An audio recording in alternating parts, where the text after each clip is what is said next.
Hello out there! My name is Doppio. D for Doppio. D for Doppio. But also D for Dropscythe. Hello! Hello. My name is Doppio and welcome to another episode of Doppio Dropscythe Stream. Where in the Doppio Dropscythe Stream, we go to the... we go make a little thing over here and we make a story.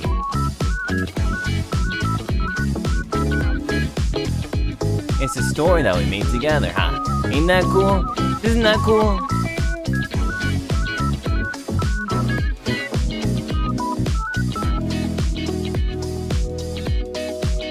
It's like I didn't plan it or anything. It's like I didn't plan it or anything. No. Sorry, I was like stuck in mid yawn. I had to like bring the yawn out of me. Okay. But yawn time is not now time. Yawn time is definitely not now time. Right? Right? Yawn time is definitely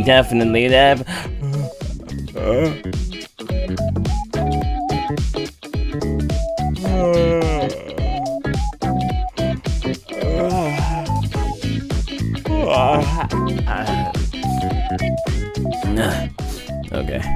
So, anyway, that story that I told you about the guy who took a nap, that was not me. That was not an autobiography. That was not a story about a man who just woke up from his nap. Anyway, what are we doing again? Wake up, baby boy. Yes, I am woken up. Yawn sink, sleepy boy. Just a little bit. Just a little tiny bit. Yeah, just a little bit. Tomorrow, okay, wait.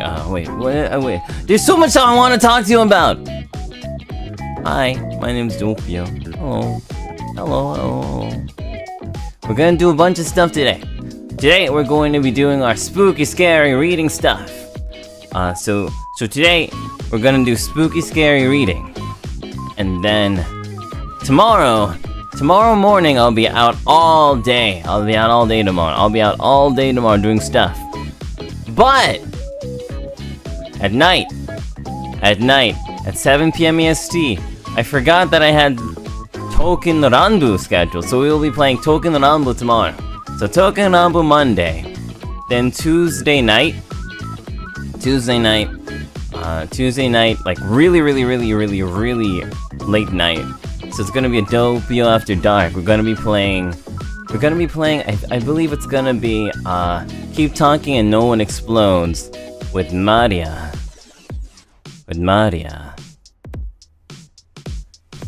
So yeah. And then Wednesday, yeah, I haven't made the schedule yet because I've been busy. So Wednesday, I'm not sure what we're gonna do Wednesday, but either Wednesday or Thursday I'll have a day off to do stuff. And then we'll do Tears of Themis. Friday, probably do another round of Pocket Mirror on Machina X Flay's channel. Since Saturday, Sunday, we'll figure it out. But yeah.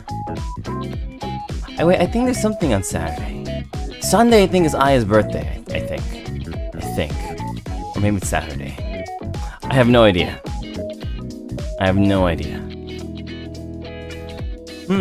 This don't feel bigger than usual. Huh? I think I got a little bit closer to the camera. Is it bothersome? Should I back up? Am I too close in your personal space? Yeah. Am I too close to your personal space? Albin's birthday? Oh yeah, when's Albin's birthday? Oh yeah. Albin's birthday. I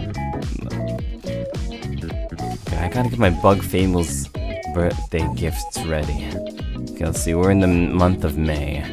So Albin is on the 26th. 26th is Friday, okay. Okay. Alright. I gotta go ask what Albin's gonna be doing for his birthday.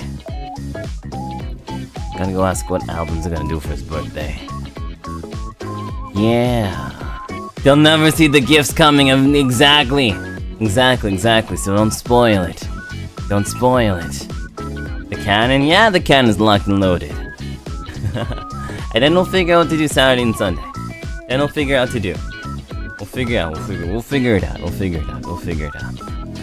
But yeah. Thank you so much for supporting me the past week. Let's see, what did we do the past week? Today's Sunday, so that's the end of the week. Youngie, thank you so much. 감사합니다, Youngie. Thank you so much for the magenta soup. Thank you so much. Thank you so very much. Thank you.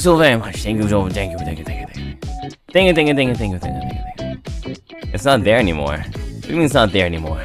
What's not there? Huh? Eh? What's not there? What happened?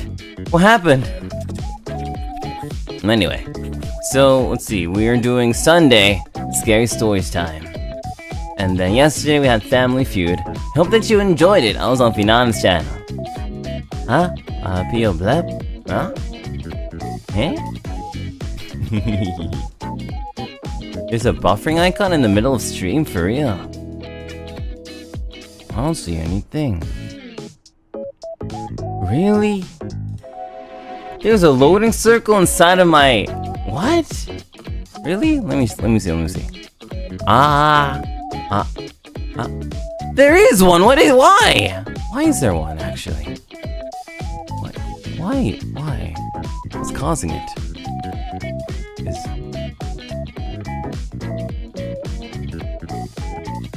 Oh, I know why.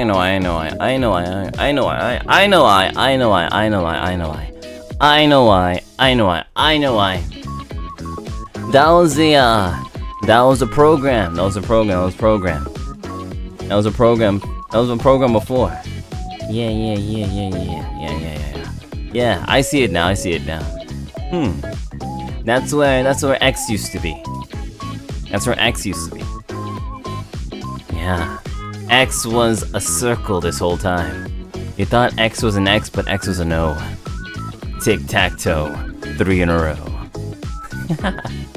Okay. Yeah, that was kind of spooky. Thanks for telling me about that.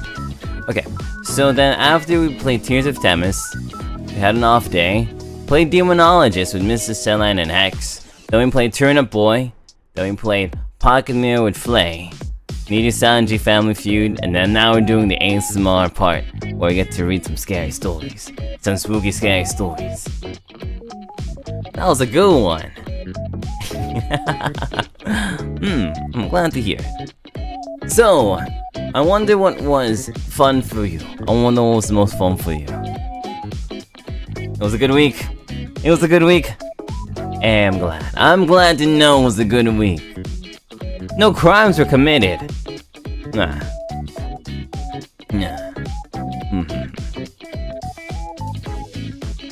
Pocket Mirror and TOT? I'm always down for more TOT. Turnip Boy was fun? Yeah, Turnip Boy was really fun. I had no idea that Turnip Boy could be that fun. Pocket Mirror collab? Yeah. That was fun. That was definitely fun. Nice, really nice to catch up with X, for sure. Family Feud was really fun for you? I think I won more than I lost. Or was it the opposite? Did I lose more than I win? Maybe it was half-half. Maybe it was half and half. Maybe it was half and half. Hard to choose between the collabs? Yeah, there's a lot of collabs this week. You won more than— yeah, let's go! The answers are so boomer? Exactly. I had to use my boomer brain. But don't worry. Don't worry. Now is amazing because I don't have to think one single bit. You guys are the ones who thought of stuff. You guys are the ones who gave me all the material I need to do for this stream. What's too hot to touch? Fire? Yes, it is fire! Of course fire is too hot to touch. Of course fire is too hot to touch. Of course fire is too hot to touch. Yes. You guys have given me the material for today. And thank you, Zero. Welcome to Egg. And now, I can turn off my brain and just let my vocal cords do all the work as I read your spooky scary stories. Sound good? Okay, great. So, let's just get it set. Just a sec. Okay, we're gonna need to show on the campfire ambience. Let me know if the campfire noise gets too annoying at some point. Emily says, "Good morning, Dopey. In my place is morning now. I'm so sleepy I need to work. I hope your scary story can make me wake up. Really love your ASMR. Oh, thank you so much, Emily. Yay." Okay. Ohayou gozaimasu.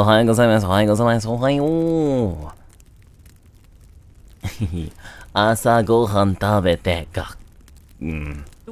gaku ikuyo? No, it doesn't have to be gaku. Letty says, "Hello, Pia, graduated recently, and your streams have made my summer an exciting one. Very excited for the spooky ASMR." Thank you, Letty. Alright, let's get all spooky.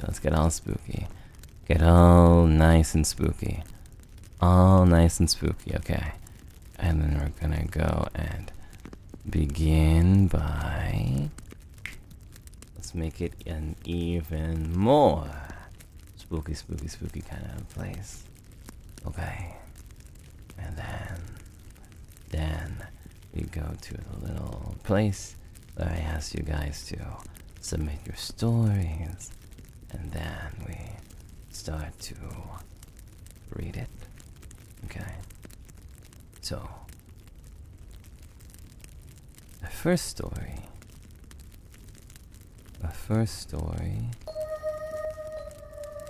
Let's see. Alright. Okay. The first story in this spooky stream is by. Let's see. Okay, let me add. Alright, okay. By Hell Nah. There we go. Now it's gotten all spooky, hasn't it? Ooh. BGM is a tad loud, okay. Alright, is it good now? Is it good now?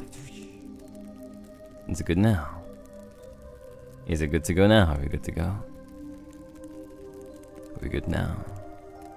Thumbs up? Better? Good. Perfect. Absolutely perfect. Okay, now let me just get a little closer. How do I get closer? Okay, wait, I know how to get closer. Just a sec.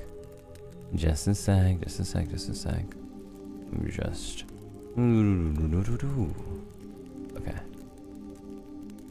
Perfect. Now, the first story begins. Based on a true story that happened to my cousins. This may not be from my perspective, but I've seen it on the CCTV camera at least. To give some context, the house that I used to live in was right next to an abandoned house.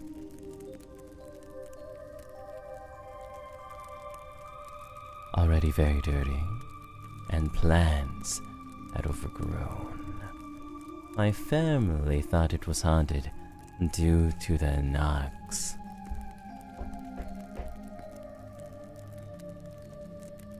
On the doors that happened at night, and yet, when opened, there was no one on the other side. Over time, they heard footsteps, only to find no one there. We have already moved out of our old house. However, we gave the house to my uncle's family. One day, one of the nannies was feeding my 2 toddler-aged cousins, and it seemed normal at first. But then, the nanny was daydreaming and was lost in thought. And when another nanny came in, she heard her speak in a very low voice. It wasn't normal.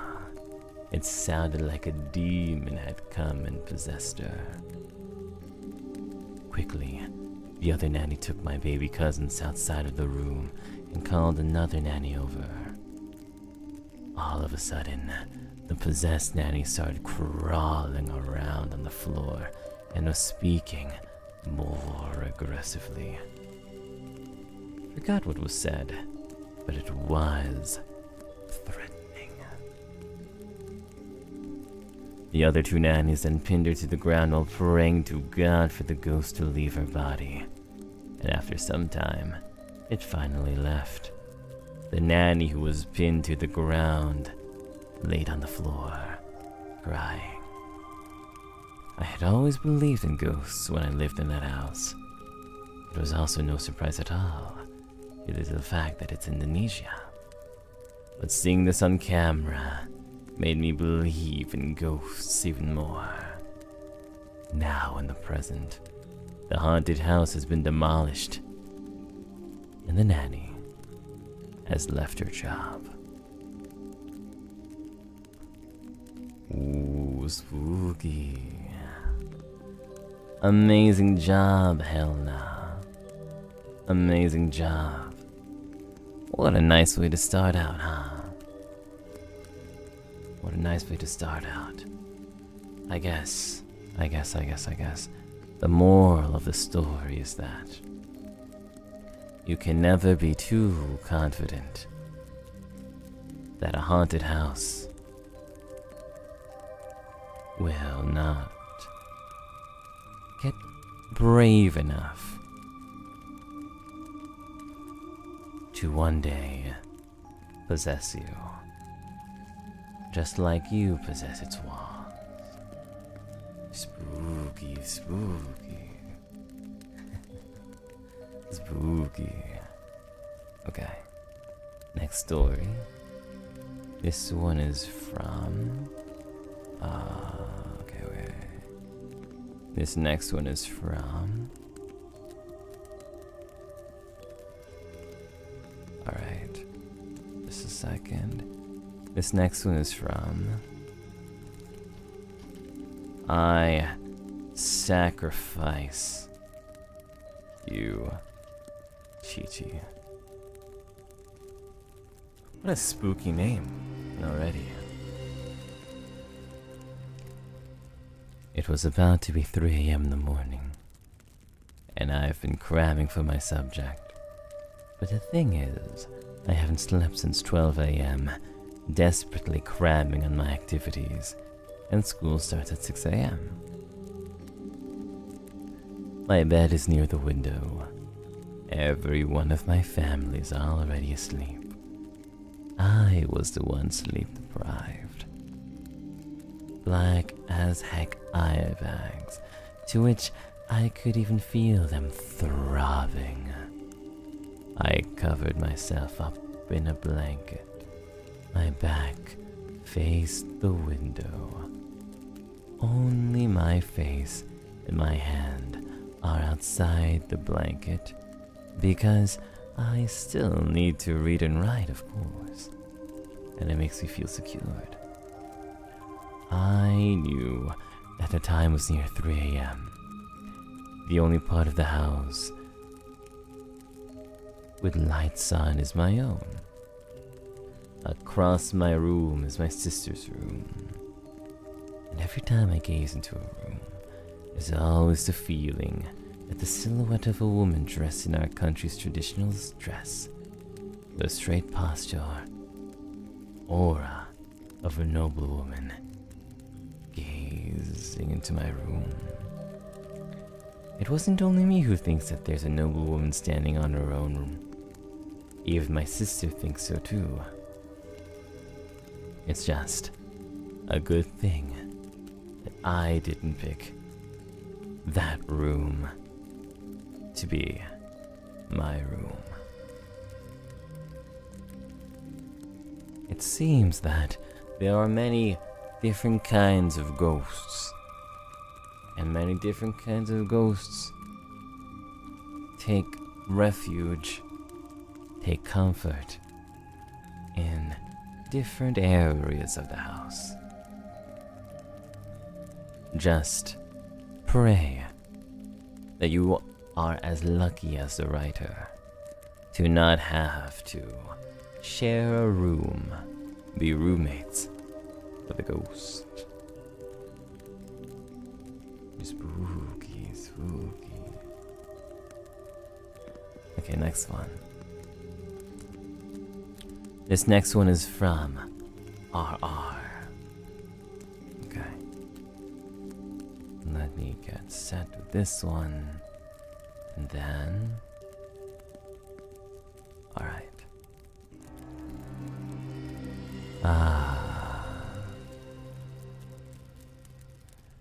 This is something that happened to me back when I was a sophomore in high school. I slept in my grandmother's old bedroom, and there were antique cupboards and a makeup table there. It was late, a little past midnight. I was ready to go to sleep, and was just tidying up my stuff before I hit the hay. I was sure I have put my books and laptop away, and nothing was on the floor. Still, for no reason at all, I tripped. I hit my head on the edge of an old cupboard, the kind that grandmas have a mirror on it. It might sound random to put this detail, but bear with me. My room was pleasantly cool, but at that moment, it was cold. I heard from no discernible direction, high-pitched giggling. And not the good kind either. More mocking, ill-humored. Anyway, it sounded pretty close. I started shivering, my teeth were chattering. I had a sudden thought. Don't look up. Because if I did, I might see something behind me through the mirror. I was trapped between the mirror cupboard and the makeup table. Both of them have mirrors, so I kept my head down and glared tearfully at the floor while I slowly made my way out of the room. It was the most humiliating and terrifying moment of my life. A 17-year-old guy reduced to tears by the giggling of some random ghost. In the end, I begged my parents to let me stay in the room, their room, for the night. Ooh, that one's kind of spooky. It's kind of spooky. You know, it's like how in those RPG Maker games, you have to trust your instincts. Because if you trust your instincts, you will survive. But if you fall victim to your own curiosity, then perhaps you wouldn't have been able to even share this tale. Thank you, RR. I'm glad that you made it.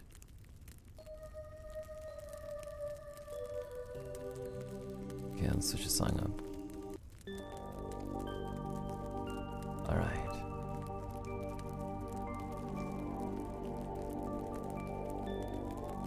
This one is by... just a sec.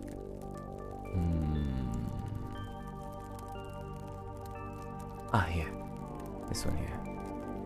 This one is by...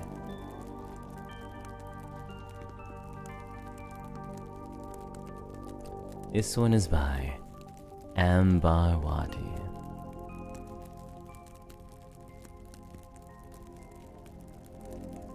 What is this sec? Okay. This one is by Ambarwati.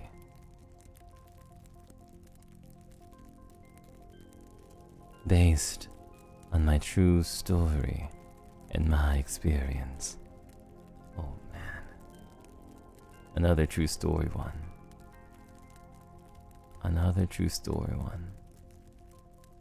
My late grandmom has a special gift. She has it ever since she was a child, and I can say she was so powerful, and even has good relationships with some powerful spirit in my country. Her power is so strong, but her body is weak. Whenever...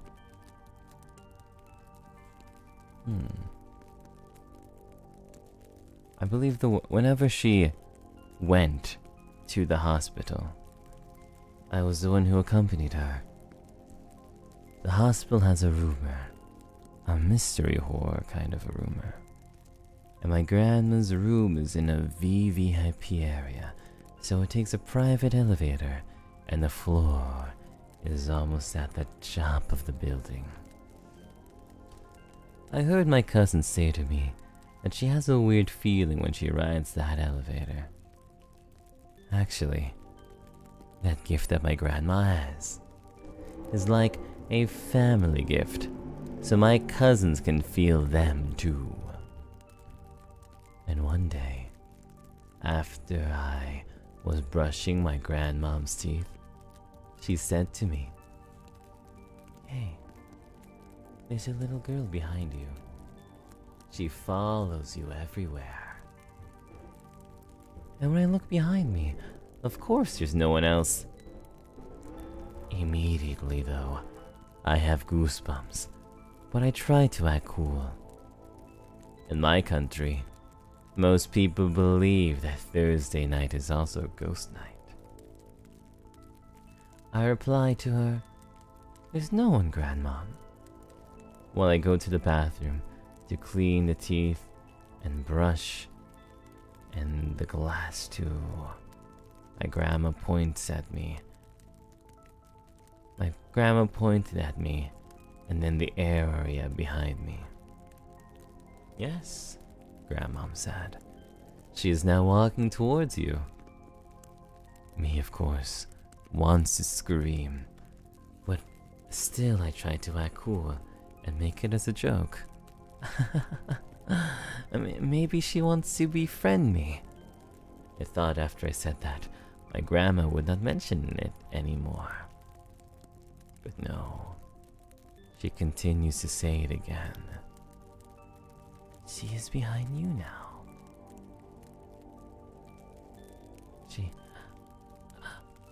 I really get scared and mad, and I say, "No, there isn't."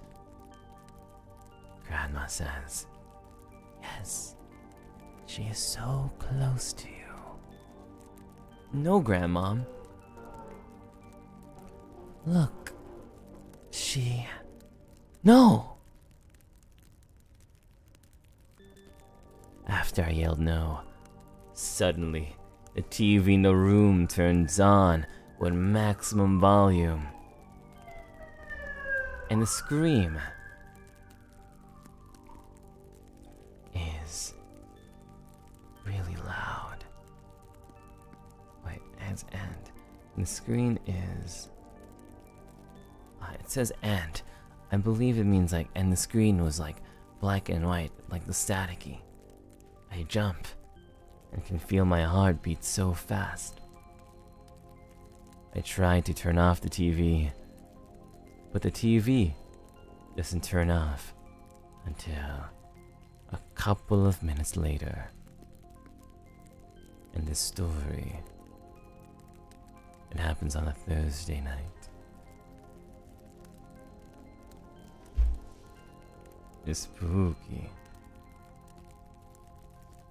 Spooky. Okay, that one was really visceral with the imagery. Really spooky.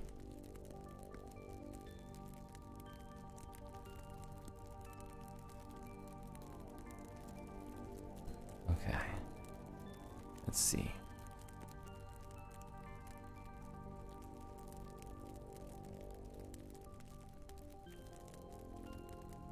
The next one is by... Let me grab the name. You know. That grandma has a very similar power to Meloko. But luckily Meloko is able to do something about those naughty ghosts. If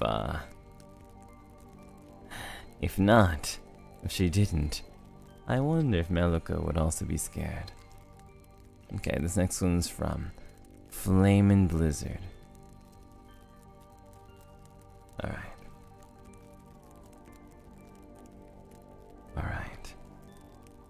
This one says, "This is a true story from like 3 years ago when I was in high school.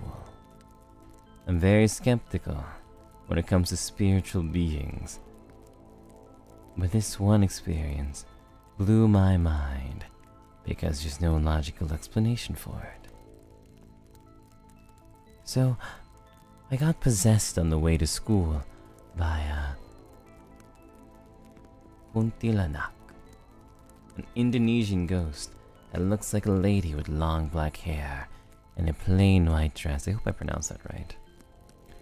"I was sitting on a motorcycle while my dad was riding it, and eventually I saw a flying woman in white as my vision went a bit glitchy, and I saw the world in yellowish orange. After a few minutes, The lady went out of my body and I fell, rolling on the ground, leaving some bruises and scratches on my skin. My backpack was also ripped a little bit. It felt like a dream as I slowly regained my consciousness and started to remember what happened to me. It was so weird, and my dad thought I was sleepy because I fell from the bike while my dad didn't fall at all.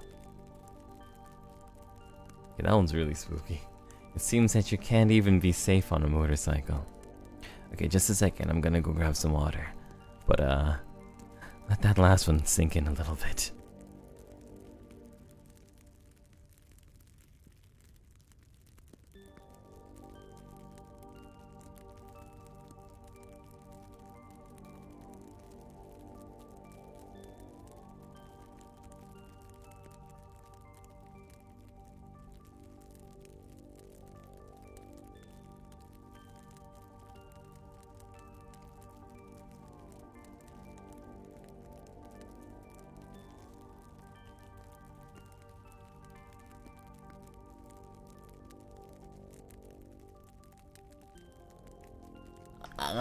Okay. Yeah. We can crack open up a water bottle together. Yeah.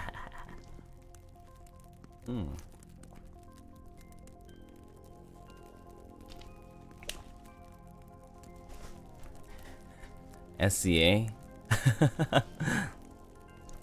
Yeah. I really love these cultural ghost stories. It's really hair-raising, you know? Okay. Let's go to another song and then we'll continue down the list. Next one is by Antoinette Mary.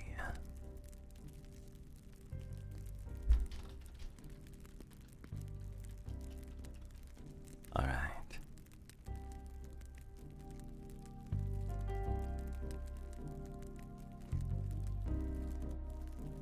Let's begin. Alright. Back in 2022, we visited my dad's family. They live near a volcano, and the whole house is literally covered by trees. When we got there, the first thing that the elders told us was that paranormal activities were really active inside the house, and even the land surrounding it. I didn't believe it at first, but when I asked my dad who I really look up to, because I assume that he's brave, if he believes in them, he answered with, "These people have been living here for decades. They know better than you do.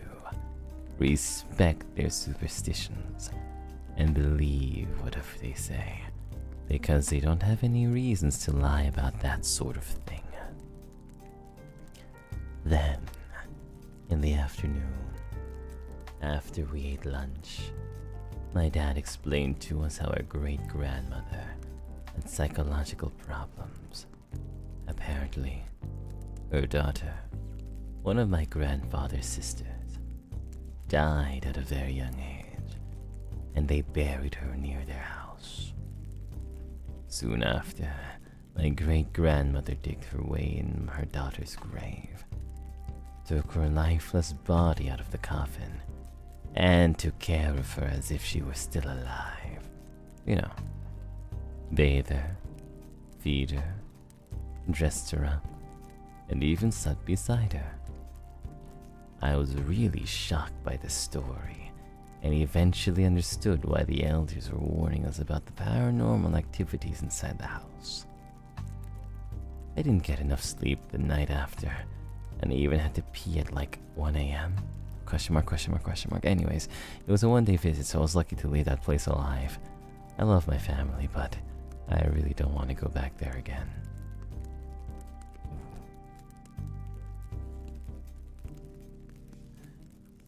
That one, oof.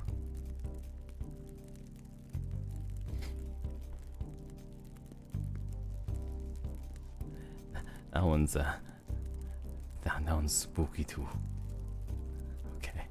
Well, this one's a really long one. Okay. This one is from at Kuga the Lord. From, not at, but this one is from the sidekick Kuga the Lord 22.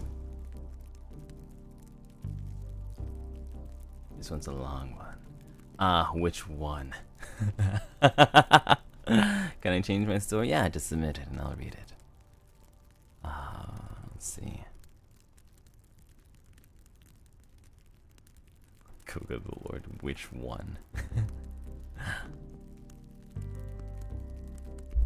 Okay, is the audio working okay? Is everything going good? Hope it's not too scary, but I hope that the voice and the ambiance are good to go. Yeah. Okay. This one's from Kuga the Lord 22.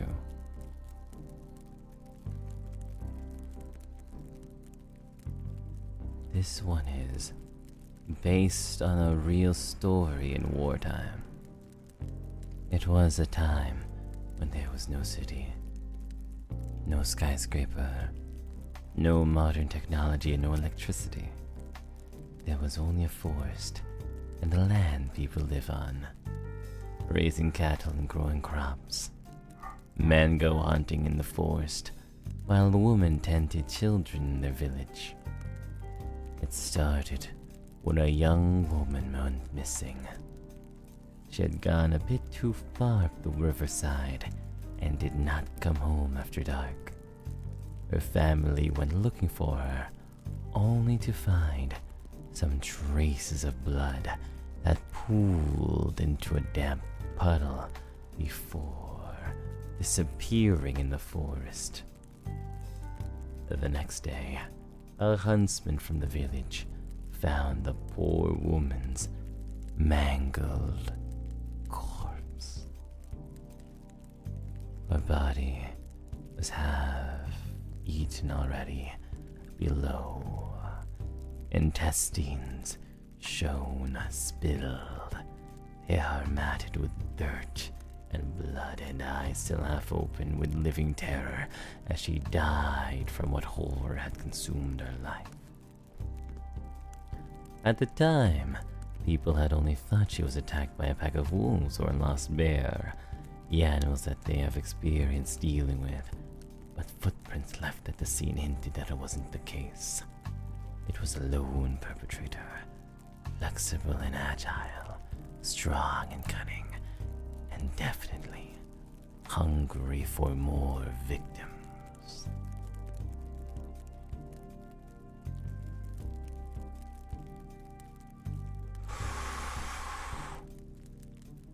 The second time it happened a second time? Oh my god. A village man was found dead on his way to the field. His neck was bitten in, head nearly ripped off from shoulders, one leg gone and the rest of his body full of claw marks. Villagers buried their bodies and set traps near where they were attacked to fend off whatever monster had come to terrorize their peaceful lives.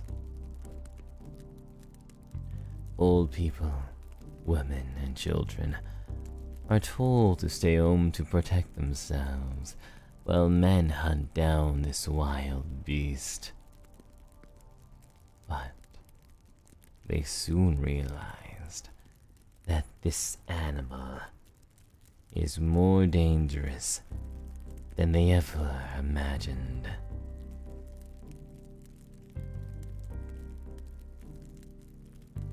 Two men were taken at night from their group of hunters.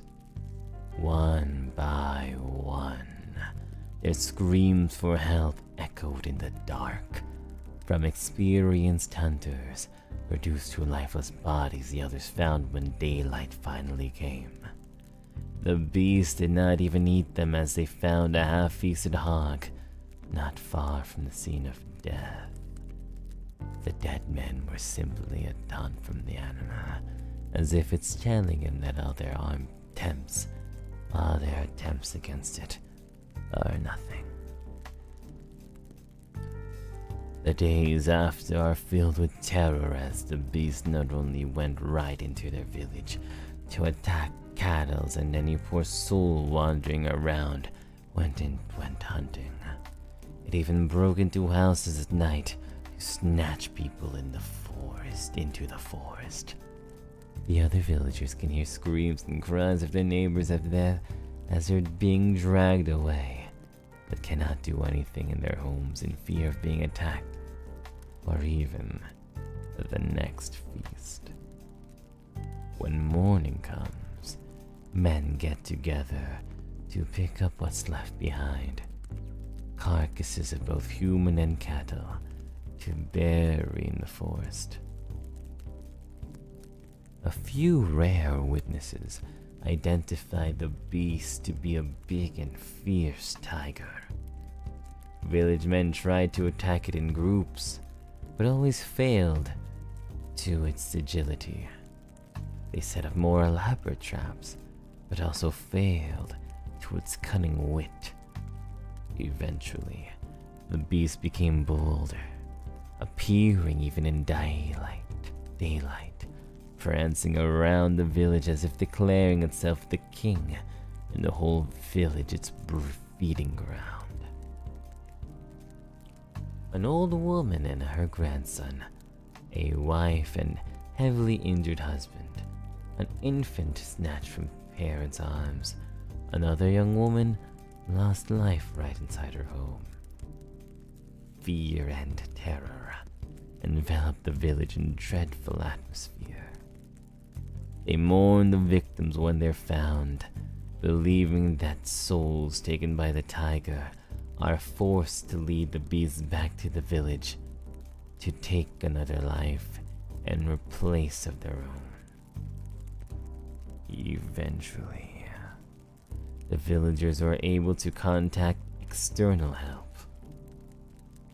War soldiers were sent to their village to eradicate this cunning beast.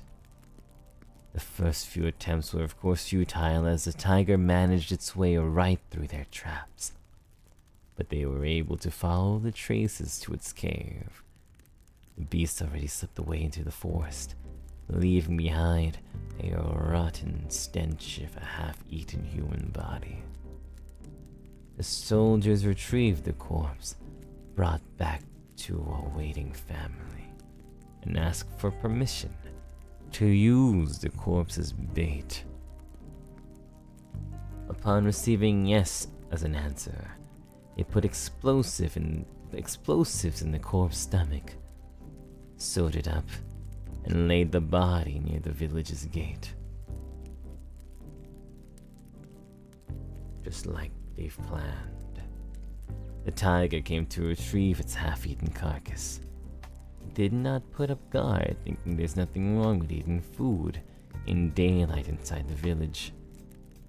But a loud explosion blew the corpse to pieces and injured the tiger finally, but not enough to stop it from running back to hide in the forest. It was the first win they ever got against this bloodthirsty beast. Angered, the tiger lay low, only for a few days before coming back more enraged and viciously, brutally killing more people, but barely eating any, as if punishing humans for daring to injure it. The soldiers used the slain bodies to put more explosives in, but the cunning beast already caught on to this strategy and didn't even touch the bodies. Their attempts were once again fruitless, until one woman decided to use herself as bait. My god, I'm on the edge of my seat. She asked to tie the explosives around her body, facing the tiger head-on with a farming machete. The beast, upon spotting its next victim, pounced on her and bit down on her shoulder. She screamed in crushing pain, swung the blade onto the ferocious beast, making injuries to fool it into thinking she's just another helpless victim, before triggering the explosives on her body, blowing herself up with a loud boom along with the tiger. The beast thrashed itself. The beast thrashed in pain as a chunk of its face and body blown. It roared in anger and ran back into the forest as the soldiers and village men gave chase. The heavily injured beast now posed no danger to them. It's easily hunted down and killed. This was it. They have finally slain the man-eating beast, running rampant for so long, and avenged fallen victims with its claws. This beast can no longer take any life now that it is dead. The villagers brought the body of their hero back to bury in the village among her people. They also built a small shrine where the tiger was slain to remember this day, and pray to the tiger god for protection against any more tiger attacks. Life can finally go on, but the memories of horror, forever etched in every villager alive, as they pass on stories to their next generation. The story of the ferocious tiger that terrorized this land for a long time, before finally taking down at last. Oof.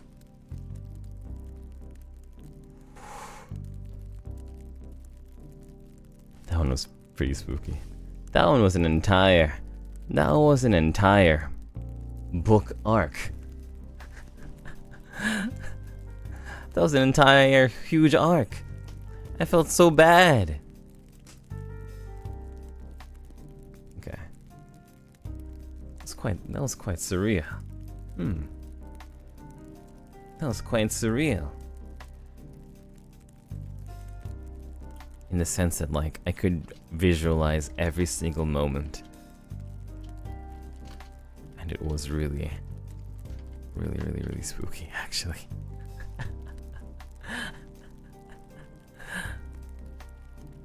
Maybe I should ask Ver and his villains.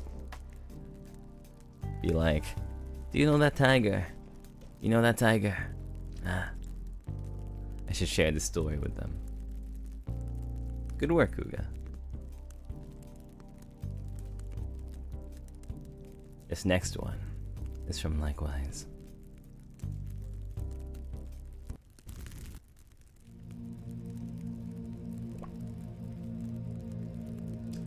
I'm not good at horror, so I'll just tell you my true story. When I was young, I was quite sensitive for supernatural beings. They may come as vision or sound. Usually they just happen to be there. Occasionally, they want to say hi or interact. Luckily, most of them meant no harm.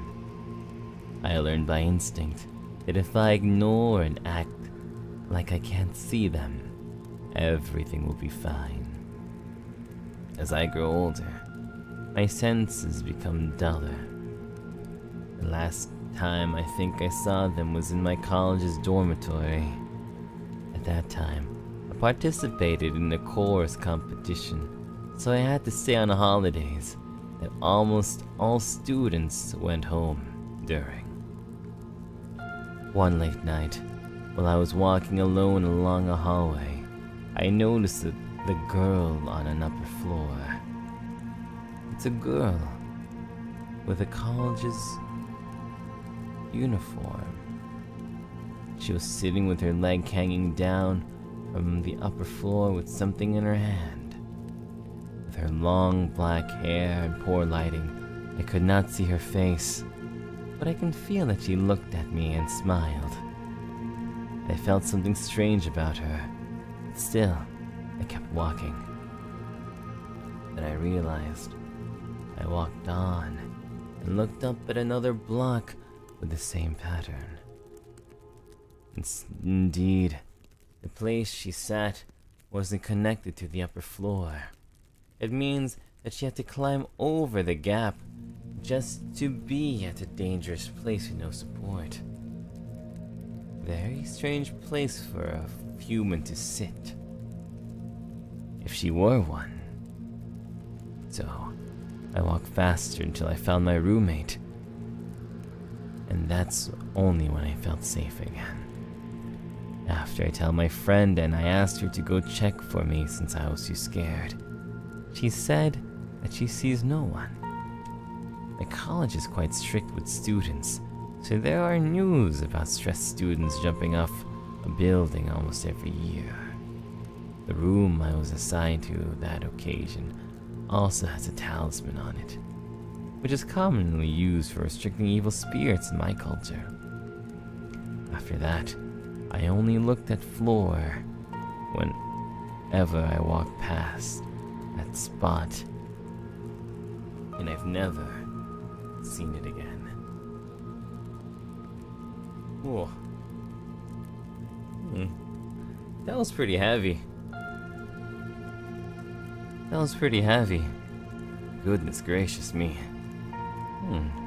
But I feel like sidekicks are pretty smart. Don't mess with ghosts, for sure. Whew. I'll keep my head down. I'll keep my head down.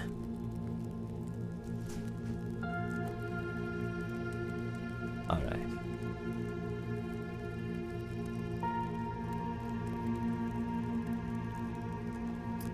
This next one's also a little bit long. So I'm kind of excited for this one too. This one is by Lucas. This happened recently, so one time, our after-school activities got cancelled due to the large amount of people falling sick. So my friends and I decided we should just chill and hang out at the college campus. The campus doesn't shut the doors until 11 p.m. And right now, it was only 9 p.m. Most of us being first years, we never really explored the upper floors of the college, so we decided to take a look around the top floor, also known as the Sky Garden. During the lift ride up, I had a strange feeling to play a song, Queen by Katarina. It wasn't uncommon, seeing as sometimes the song would pop into my head all the time. I asked my friends if I could play it. They allowed it once we reached the Sky Gardens. Once we reached the Sky Gardens, I began to play the song. We were mostly staying inside the garden area, but me not being able to stay still, I walked towards the classroom blocks, still playing the song. There, in one of the hallways, I saw a black shadow-like figure running towards the classroom area.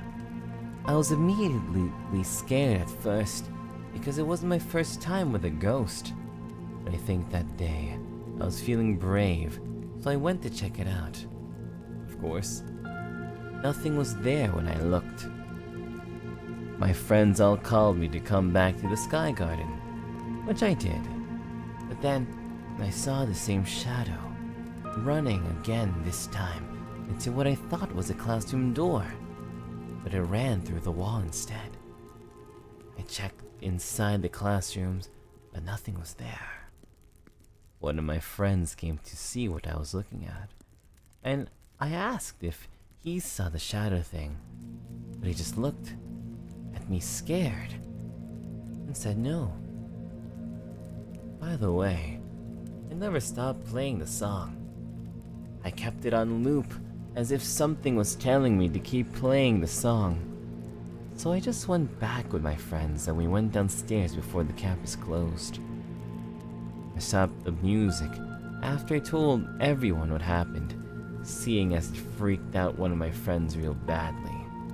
So we went down and went to the toilet before we left the campus. But on the way out of the toilet, I was talking about what I saw when the lights flickered, scaring the poop out of all of us. I thought it was just a faulty wire, But one of my friends then got too scared to go home by herself. So I volunteered to go home with her. Nothing interesting happened when I took her home, and we didn't really discuss it on the way as well, as it will make her cry. It was after I dropped her home that things start to happen again.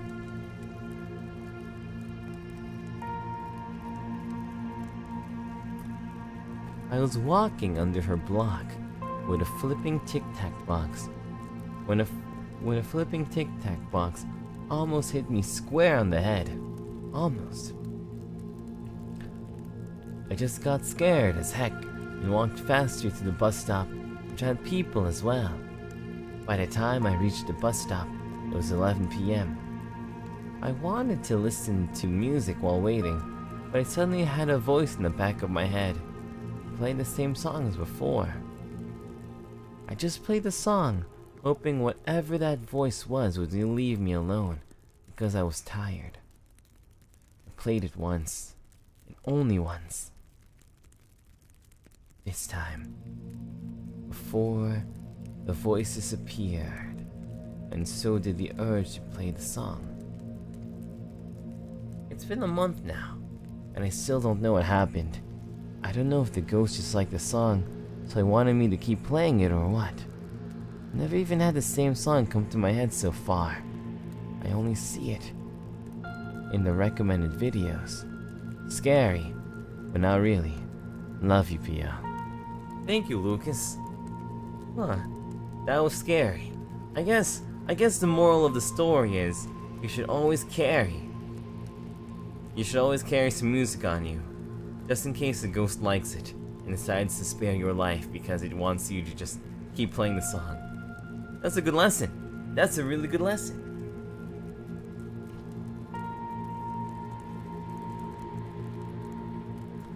That's legitimately a school survival guide kind of lesson. Alright.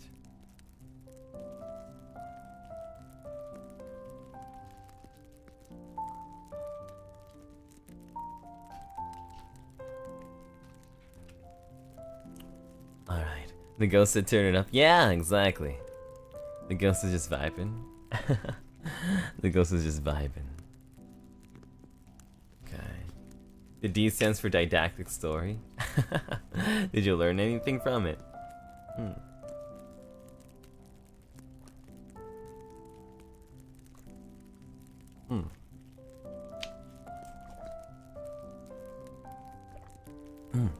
Tiramisu latte. Welcome to the arcade. Welcome, welcome, welcome to Egg. Alright.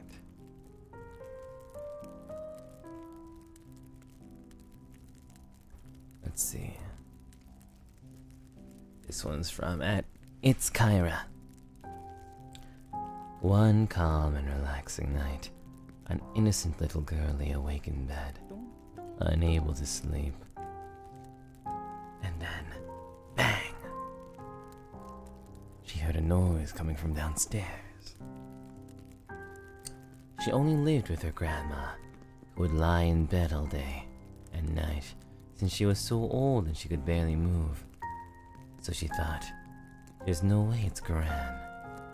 She then slowly crept downstairs to investigate the noise she had heard earlier, and didn't see anything for a solid minute, until something brushed by her, sending chills down her spine.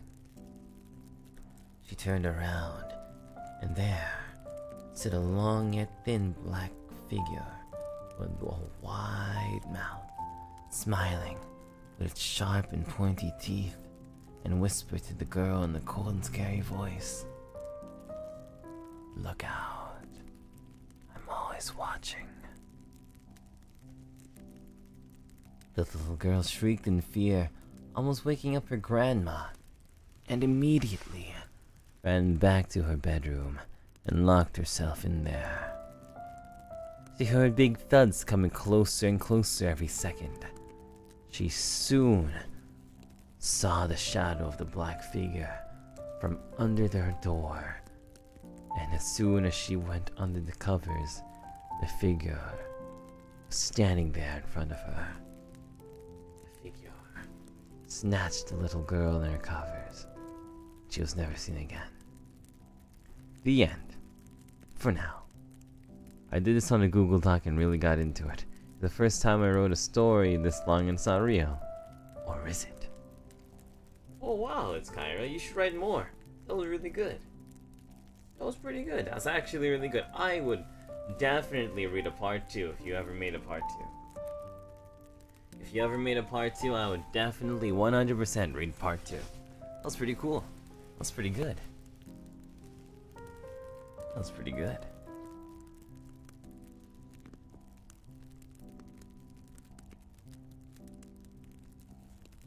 Alright. Next one is from at Niet? Okay. You know this is scary, but I feel so relaxed. Yeah, me too. I'm starting to get a little bit sleepy actually. Well, maybe a little bit more sleepy. Or maybe it's Nielt. Maybe Nielt. If that's an L. Nielt. Right. Let's continue. From Nielt. This happened to me when I was in primary school. So, at that time, I shared the room and bed with my sister. She was in school dorm, but she went home when there's long holidays. She has these rules, like the person who got to get to bed needs to switch off the light. Person who needs to get to bed needs to switch off the light. I'm scared of the dark, and usually I would just switch off the light and practically ran upstairs over my sister, who was sleeping, to get my spot. So one time, when she's home, I switched off all the lights, but not shutting the door again, because I'm scared of the dark. It was too dark when the door shut. But I figured it's fine, because my mom would always do it for us. That night, I suddenly awoke for no reason, and I unconsciously looked out towards our door, because there's something there. Parentheses. The gap between the door and our bed was not that far. It's only point. So there. Wait, what? The gap between the door and ours was not that far. And there, I saw a Pontianak. It's a Malaysian ghost, you can Google it. I thought it was my mom at first, because I was sleepy, and her clothes kinda looked like the ghost actually. So I was confused and sleepy while calling her Mom? But no response. That's when I thought, that's not my mom. I tried to wake up my sister and started whispering that there's a ghost at our door, but she's too sleepy. I'm so grateful for her trying to get me back to sleep because she's tired, lmao. Thank God I didn't do anything when I called it. Thank God I didn't do anything when I called it. Next time, when I was sleeping alone and my sister went back to her old school dorm, it happened again. I awoke in the middle of the night. When I opened my eyes, I looked to my side and I saw the ghost was beside my bed, so near to my side. I immediately tried to turn my body the other side slowly and not moving until my dad woke me up for school. I woke up drenched in sweat and I couldn't move. Yeesh.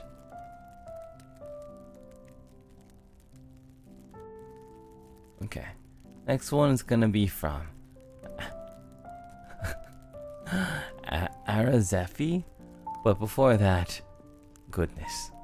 You know, a lot of people just blame it on children, saying, oh, they're just seeing things, oh, they're just using their imagination. I don't know about that. feels like some of these things are really specific. You can't really just say that it was just to play in the eyes or something like that. Next one is from Ara. Oops. Ara.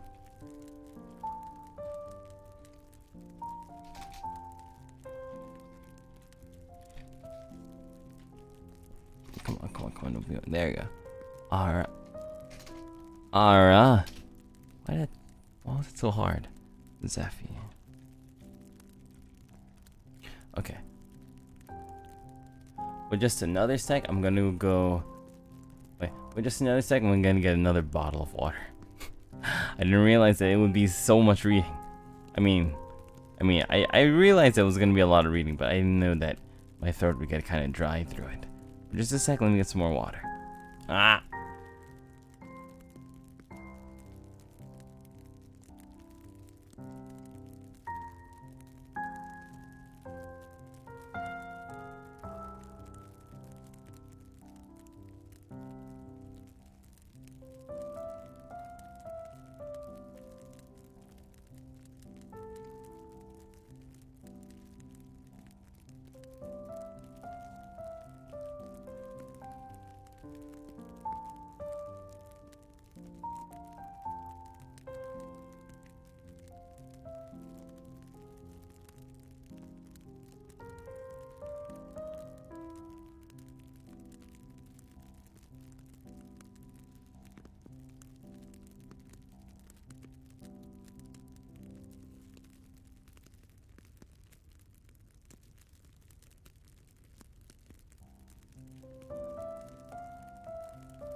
This time I got 2 water bottles. Watch this. 1 and 2. Alright. So these water bottles, they're kind of small. They're kind of tiny. They're kind of tiny. They're really small. The Doppio strategy. The opening of the water bottles at Scotty. Yeah, I got ammo. Exactly, I got ammo. Yeah, I'm back. So, what do you think about the spooky, scary story so far? You guys are really, I think you guys are really talented as writers, for sure. Number 1, you guys are talented as writers. Number 2, these stories are really interesting. They're so different from my perspective of ghosts, you know. It's actually kind of spooky. And number 3, I didn't expect this to be so relaxing. I'm like scare relaxed. I'm scare relaxed. Terror chillin'. It's like instead of terrified, I'm terror vibed out. It's terror chilled out. It's comfy. Yeah, we're having a It's like you ever see like those scary YouTube thumbnails that are like top 10 most chilling stories, right? It's like, oh my god, that story was so scary, it gave me chills up my spine. But then there's also the other definition for chill. It's kind of like lo-fi hip-hop beats to do homework and chill with. Like, oh man, I'm so chilled out of my mind. I'm so chill. I'm so chill. I'm just so chill. I'm so chill. It's both kinds of chill at once. I'm chilled up my spine. I'm chill up my spine. But I'm all chill in my brain too. My own voice is putting me to sleep. That's the #1 weakness of this voice. It's like, Grandpa Doppio, please tell me a story, Grandpa Doppio. And I'm like, wow.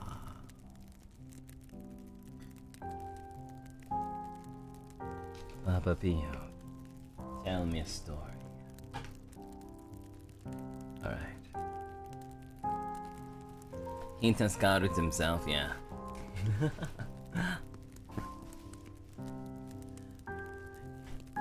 That's a little bit narcissistic though, to think about. Like, I fall asleep to the sound of my own voice.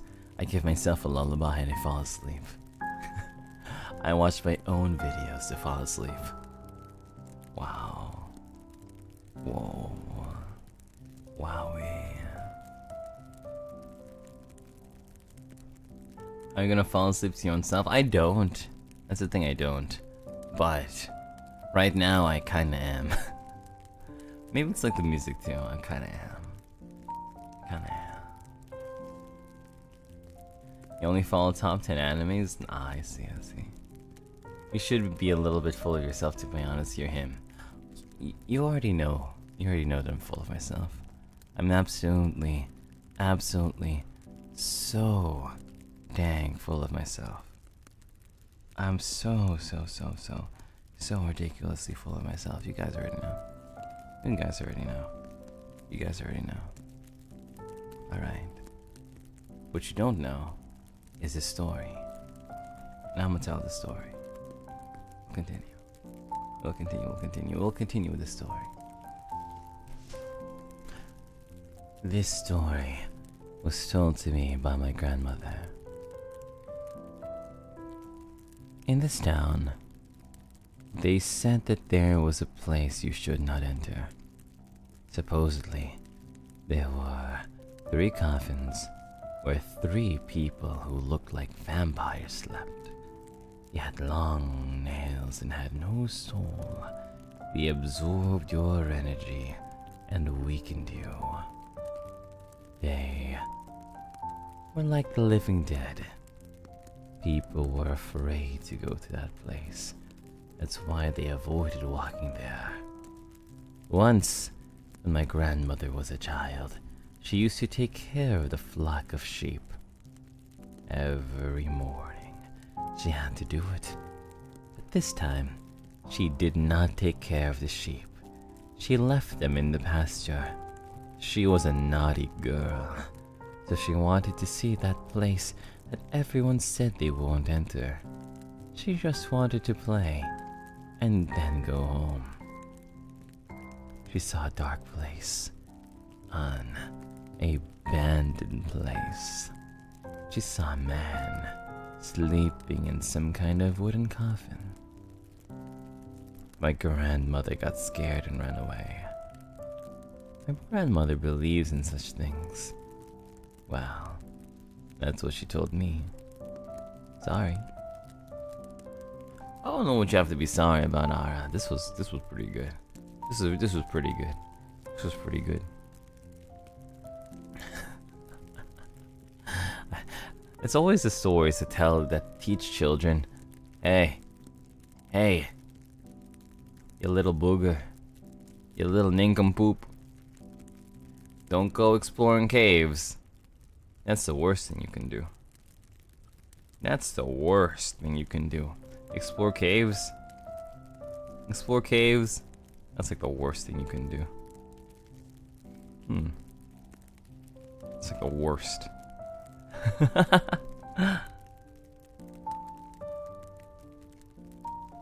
Okay. Next one is from... Oh, wow. This one is a really recent one, okay. Let me tell you why. This story is from Freya.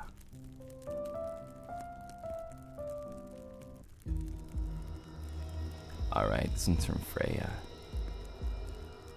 It starts off as, shoot.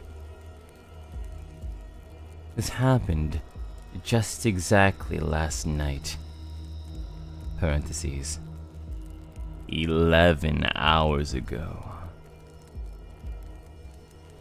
So I sleep at 11 p.m. and I was in a deep sleep. I don't remember what happened in my dream, but before I sleep you kind of imagine this godlike creature from a manhwa, Solo Leveling, Statue 1, on the early chapter, that's it. And I sleep and I dream about stuff. The not so weird thing is that after I dream living like how I usually did, all the usual activity, for example. Not so weird thing is that after I dream, I guess what they're trying to say, it's like, after I just dream, living like how I usually do when I'm alive. All the usual activity, for example, parking my car happened, is my parents, friends, etc, etc. So this is a dream about Freya parking a car. But everything felt different. If we dreamed something like that, it kind of felt like it's our reality, right? Mine felt like I just lived there. In my dream, it felt like I jumped to another me in this life. It felt like, oh, I'm living my normal life. But everything felt way too real and odd. I always have the ability to wake up from my dream when things make me uncomfortable. But this one did not let me wake up. So when I failed, I walked around trying to find a way to wake up, but I was still doing things normally. And then I saw someone, or rather, something cute. It's the Aranara. Yes, the small green Aranara in Genshin. Like, huh? They're just there. Existing.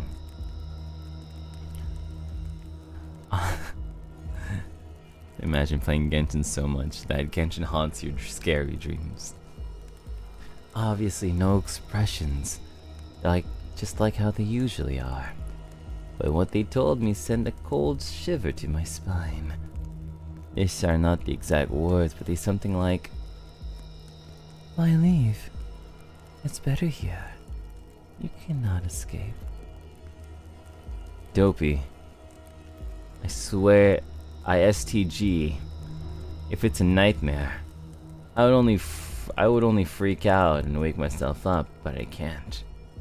It's like they're holding me down. It's like they're longing for me. But the me they want isn't me, and they can't accept it because it's still part of their me. And again, I just walk around. Sometimes I run. I try to wake myself up. This time it kinda worked. But whenever I was able to be half awake, it's like my eyes are glued. And when I completely close my eyes again, I'm back to where I was. It's like they're trapping me. It happened a few times, until I forced myself to wake up, and I succeed. But it was still so hard to keep my eyes open. Cause whenever my eyes were about to close again, the godlike creature showed up in my mind, asking me to enter the show again, with a yes or no as the only answer. Well, obviously I chose the no when I came back to my world here. And what makes it scarier is that my eyes were not able to catch any light, although my room was not that dark. I have one lamp on. It's like I can see, but everything is dark. By the time my eyes are able to catch on the light, I feel my heart thumping like crazy. And it was a near-death experience, I know. If I don't wake myself up, I would be forever trapped there and might be dead. My body would be bared while my soul was not able to go back to my creator. When I checked my phone, it was almost 2 in the morning, and it reminded me of something. Back when I was still living with my parents. Parentheses, I'm now away to attend university. I always, by that I mean always, woke up at 2 a.m. in the morning, and always felt like someone is forcing me to be awake, like they're waking me up. Waking my soul to get back to my body and be awake.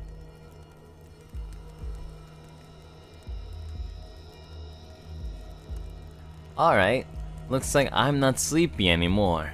Looks like I won't ever sleep again. Looks like perhaps sleep is not for me. Me and sleep used to be homies, but now sleep and me are not homies anymore. Sleep and me, not homies. Not homies anymore. Not homies anymore.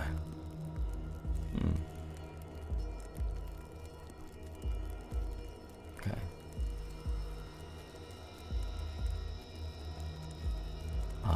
Let's see. Oh, we've got another one from Cougar the Lore 22. But before we do doubles, we're going to see if we can do everyone first, and then we'll do doubles. But this one's another long one, it's really interesting, so probably get back to it. Oh my god! Oh, sorry. Hold on. This next one is from Angel Lols.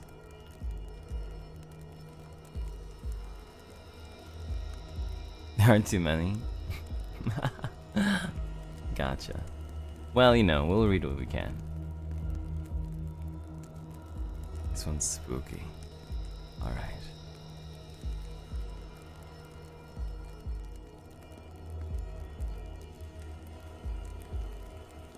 I looked in the fridge, and there were no dino nuggets anymore. Horrifying. Absolutely horrifying. Absolutely horrifying. Horrifying. Absolutely horrifying. Horrifying. Horrifying. Horrifying. Worst experience yet. At least in my top 10. Next one's from Wandering V. Wandering V. Alright. Me and my family were traveling to Canada for 2 days. A short but fun trip. We stayed at a few sketchy hotels that were very interesting. At one of the hotels they had fish wallpaper that looked exactly like my grandmother's fish wallpaper at her lake house. We didn't really think much of it, and we took a pic to send her. It was pretty funny. The hotel had 5 really old beds, TVs, chairs, etc. It was comfy, but creepy. And a few hours later, I got a text back from my grandma. She said something like, "Is that me? Or is that V photobombing the pic? Haha." My mom replied no, and we looked at the picture again. It was a creepy, blurry, almost running like figure in the corner. We thought it was just a glitch, since my mom isn't the best at taking pics. The TV was the next thing to act strange. Once we turned it on, it was super loud with static noises coming from the speaker. Of course, us not wanting to disturb the neighbors turned it down, and every time we'd switch channels, it just kept happening. We turned the TV off and just decided it'd be best to sleep. And I swear, this goofy train couldn't wait till the morning. It had to pass through right as we were getting ready to sleep. Anyway, the TV turned on again, and my dad wasn't having it. He unplugged the TV, but it didn't stop it. kept making static noises and buzzing like crazy. We ended up finding a way to completely shut it off.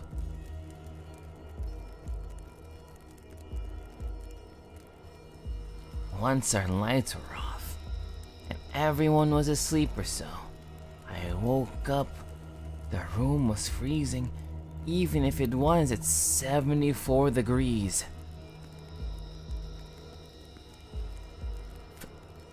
Fahrenheit, I'm presuming. I went to the bathroom, and I swear I felt a random warm breath on my neck, and it gave me chills. A few abnormal things happened before I went back to bed. For example, the chair kept randomly moving. At first I thought my brother was just moving it with his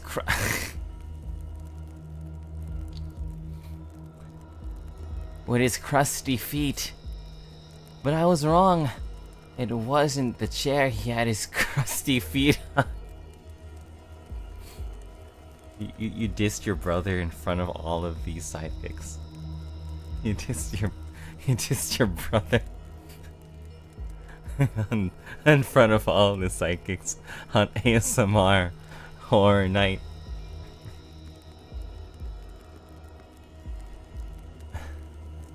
Another thing was that the mirror kept fogging up in the bathroom.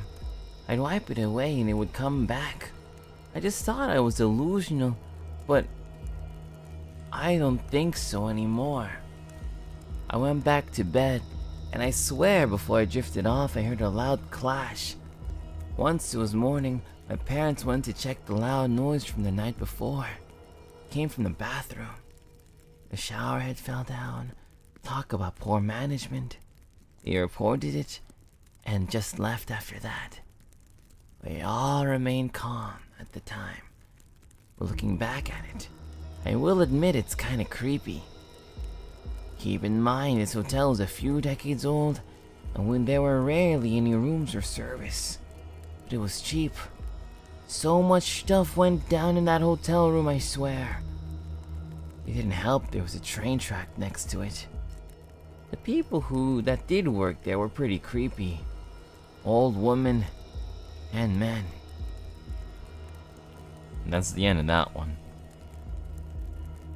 The crusty feet. Ooh, it's so crusty I can't take my mind off of it. It's out of sight, but it's not out of my mind. The heck. The heck. Alright. The crusty feet, yeah. Alright. Next one is from Lay. Let's go change the song.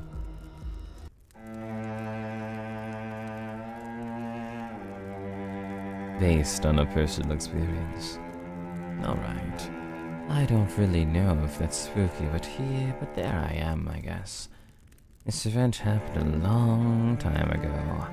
I was maybe around 9 to 10 years old, I think. It was summer, and I was having an insomnia. I couldn't really fall asleep by how hot it was outside. I was sleeping with my mother back then because I have nyctophobia. Fear of being alone in the dark. I can't really sleep if no one's around. It was 2 to 3 a.m. I think. I was basically starting to have that phase when you are starting to fall asleep, but you are still kind of conscious and awake. I don't know how to describe that, so please help me. As I was about to fully fall asleep, I suddenly felt fingers running through my spine and caressing my skin for, like, I don't know, 1 second. And then I felt a very strong hand grabbing my shirt and pulling me up. I suddenly woke up and turned around. You are maybe thinking, oh, maybe it's your mother. The thing is that we were sleeping on different beds, and she was literally at the opposite of the room, on her computer watching some videos or something.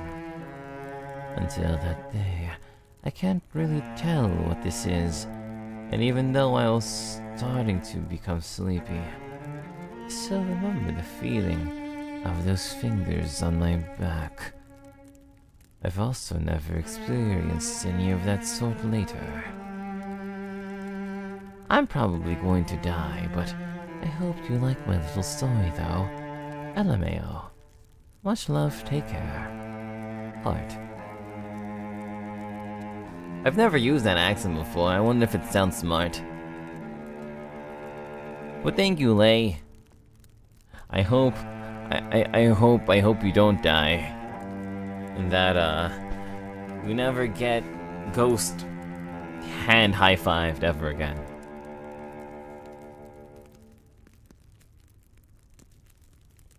Okay. This next one is from Ichie Yamato. Ichie Yamato.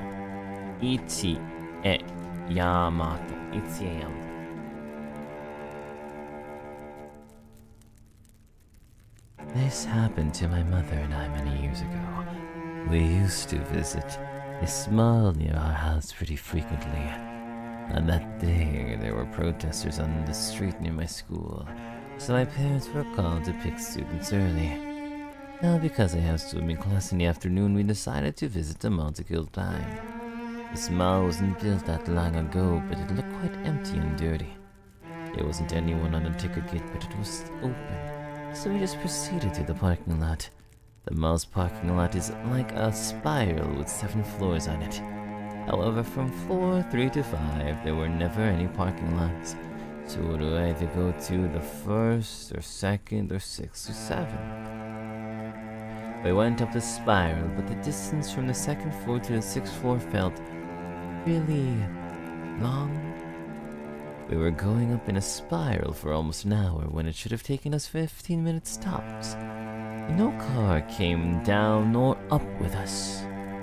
The floor that we left and the floor that we were headed looked exactly the same. The stickers, the colors, the markings, we kept going up but nothing changes. At this point, my mom was freaking out and praying while tearing up. She didn't want to move to the car anymore. My innocent brain just responded with, "Maybe if we can't go up, we should go back down, Mommy." She agreed with the idea, and we went all the way down. I didn't tell her, but I counted how many floors we went down for, as it definitely was more than 7 floors. Once we reached the exit gate, the employee in charge of the exit ticket was confused on how we were able to get in as the mall wasn't opened yet. We told her that the front gate was open with no employee on it, and how we were stuck spiraling up for an hour. She insisted she didn't see any car coming in and showed us the CCTV around the time we walked in. And that's when I saw. We were not stuck in a loop for an hour, because the clock stated it had only been 15 minutes since the CCTV recording. The clock on our cars and phones matched with hers too. Until today, we don't know how we got lost like that. But since then, I've subconsciously counted the amount of floors wherever I go, just in case the same thing happens again. Oh my god. Oh, dang. Whoa. Wow. Ooh. Whoa. That's insane. Ichie, I believe you visited an SCP. I believe that's an SCP. I don't remember what SCP it is, but I'm certain it's an SCP.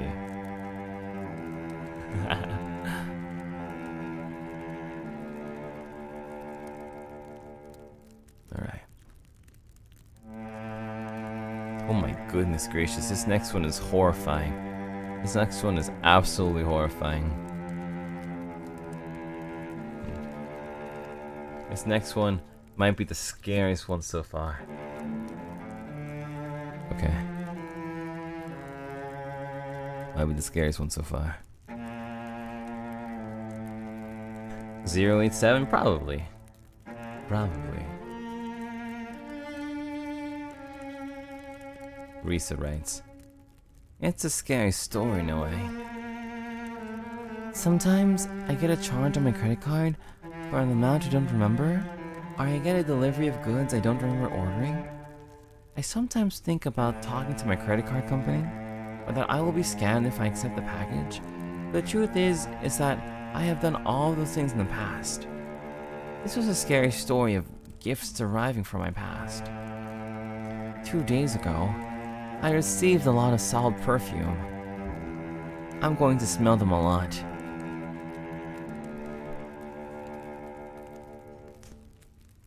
Absolutely horrifying. Absolutely horrifying. Absolutely horrifying.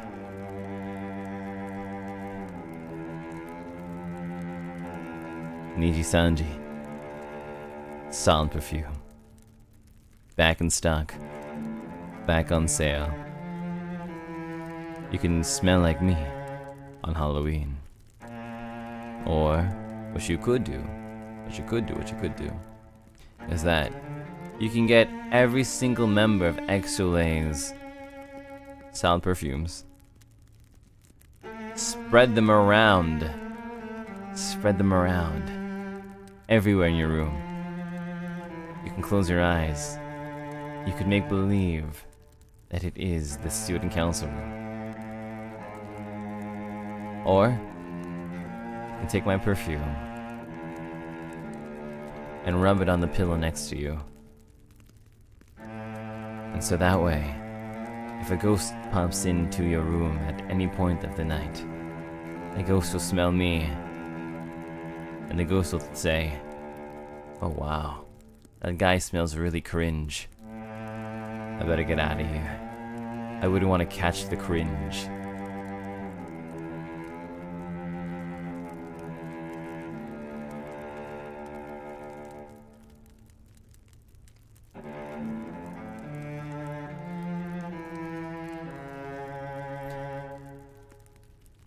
Next one is from Exotopia.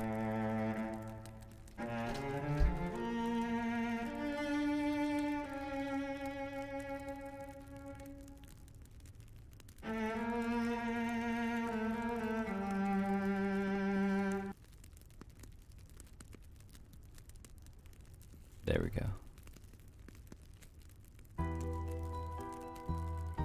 Based. Super based. Based on a true story my friend experienced. So my friend has a cousin who can see ghosts, but it didn't really affect her much, or she didn't take her that seriously. Then one night, they went on a stroll at the beach.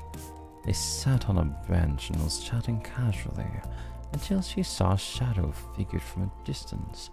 My friend, who didn't have her glasses on, was trying to see who it was, and then her cousin tapped her back and whispered, "You can see it too?"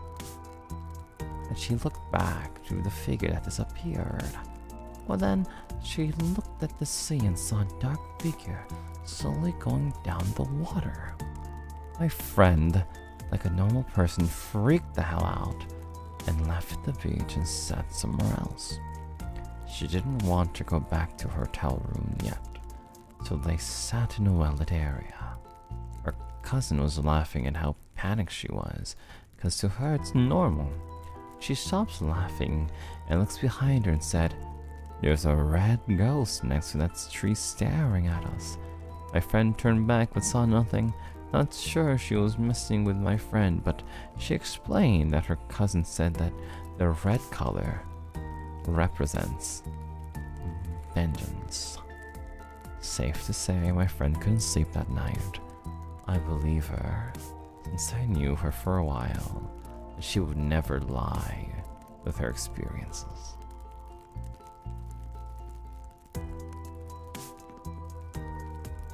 What do you mean you can't take me seriously? Thank you, Exotopia.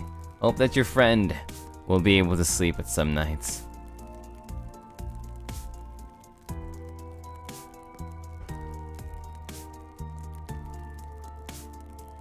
Okay.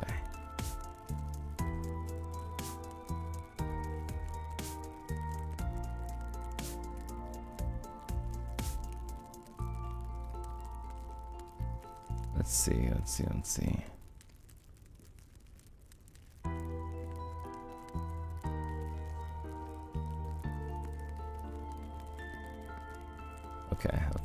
Okay. So now we go to the next. I was reading the ones that were like under like the Doppio reply tweet. So now it's now we're going to another level. Okay. This next one is from Trico Stanex.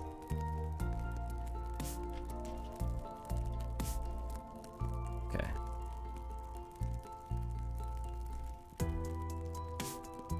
An ex-VTuber here. This story of mine began from the very start of my streaming journey. When I started out, I wasn't even sure if I had it in me as a VTuber. My debut stream didn't turn out as good as I wanted it to be, even though I wouldn't be able to last a single day. I even thought I wouldn't be able to last a single day. But after seeing my chat being so encouraging, my worries were all washed away. Supportive messages started pouring in like, "Can't wait to see you again. Glad to have come across you after all this while. And we're happy that you're happy." My close friend, who had been rooting for me from the very beginning, also congratulated me for finally debuting after all the hard work I put in. Looking back, it wasn't exactly a smooth ride working up from nothing. But I was really glad that I chose not to give up on my dreams. Yes, I was glad. I am now no longer a streamer. I removed my channels and all my socials, even moved places and created a new account. Heaven knows what would have happened to me if I decided to continue. I've done everything I could to get the horror I experienced as a streamer, to get over the horror I experienced as a streamer.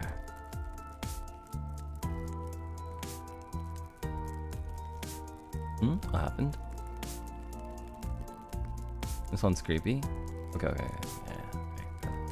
No, I'm just making sure, chat, because someone said I'm not seeing your story in that section. I was like, huh? I was like, okay. Just making sure. Just making sure that you guys can see everything. Okay. Anyway. I've done everything I could to get over the horror I experienced as a streamer, but no matter what I do, it always comes back to haunt me in my nightmares. To this day, I can still remember what happened years past, just like it was yesterday. After my debut, I did my first stream ever, a cozy Zatsu. It was simple but scuffed. For some reason, the chat wasn't running properly, and my measly streaming knowledge couldn't help me much in that situation. I tried reloading chat, restarting the stream, changing connection, changing PC, everything. Not a single live chat ever popped up that day, even though there were people watching. In the end, I apologized to the viewers for not being able to see their responses, thinking it must have been some technical issue. New feature, patch update, I don't know. I could only hope things would turn out better next time. My second stream was a karaoke stream. Well, it wasn't any much better than my Zatsu stream. At the very least, people were now responding in chat, though they just kept spamming the same musical notes emoji. Weird, but cute, I thought to myself. My third and last stream was a hand reveal, but frick. Even now chills ran down my spine as I'm trying to recall this. There were some 50 or so viewers, but they were all pin drop silent throughout most of the stream, except when I waved my hand at the camera. They'd spam. And